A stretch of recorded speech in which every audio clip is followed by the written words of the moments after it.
বেলি road, Bailey road, Bailey road. Puja, thank you so much.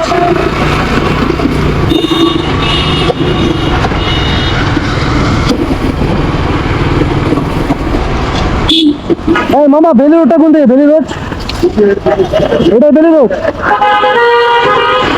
তাই না? মানে দুটাই বেলি রোড।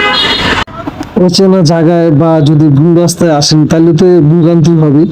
তো আমিও অ্যাকচুয়ালি ভোগান্তিতে পড়ছিলাম। আমি অ্যাকচুয়ালি বিলি রোডে আসছি। তো আমি এর আগে আসছিলাম মানে রামপুরা বা শান্তিনগরের ওদিক দিয়ে, বাট এবার আসছি আবার বাংলা মোটর, শেরাটন হোটেলের সামনে দিয়ে আসছি। তো এই দিক দিয়ে অ্যাকচুয়ালি চিনতে পারছিলাম না, মানে এদিকে হচ্ছে একবার ডাইনে যেতে হবে, একবার বামে যেতে হবে, মানে এরকম তো চিনতে পারছিলাম না। তো অনেকজনের কাছে জিজ্ঞেস করতে করতে অ্যাকচুয়ালি লাস্ট অব্দি আসলাম। বাট এসে ভালো হলো, এই জায়গাটা চিনা হয়ে গেলো। আর এই জায়গাটা খুবই সুন্দর, মানে এদিক দিয়ে আসলে অ্যাকচুয়ালি জ্যাম পাওয়া যায় না, শর্টকাটে আসা যায়। তো নেক্সট টাইম আর কি এই ভুলটা আর হবে না। নেক্সট টাইম আসলে এই দিক দিয়ে হবে, মানে প্রথমবার এই দিক দিয়ে আসছে, এই জন্য অ্যাকচুয়ালি গোলমাল পাকিয়ে ফেলছিলাম, এই জন্য কি